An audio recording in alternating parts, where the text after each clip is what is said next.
رات کی قسم جب وہ چھا جائے، اور دن کی قسم جب وہ روشن ہو جائے، اور اس ذات کی قسم جس نے نر اور مادہ پیدا کیے کہ تم لوگوں کی کوشش طرح طرح کی ہے۔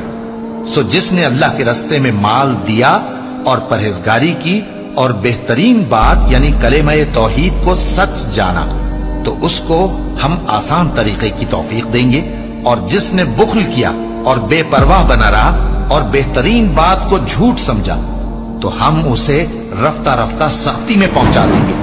اور جب وہ دوزخ کے گڑھے میں گرے گا تو اس کا مال اس کے کچھ بھی کام نہ آئے گا۔ یقیناً راہ دکھا دینا ہمارا ذمہ ہے، اور بے شک آخرت اور دنیا ہماری ہی ملکیت ہے۔ سو میں نے تم کو بھڑکتی آگ سے خبردار کر دیا ہے، اس میں وہی داخل ہوگا جو بڑا بدبخت ہے، جس نے جھٹلایا اور منہ پھیرا، اور جو بڑا پرہیزگار ہے وہ اس سے بچا لیا جائے گا۔ وہ جو اپنا مال دیتا ہے تاکہ پاک ہو،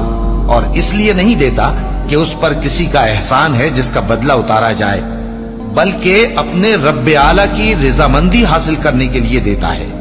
اور وہ عنقریب خوش ہو جائے گا۔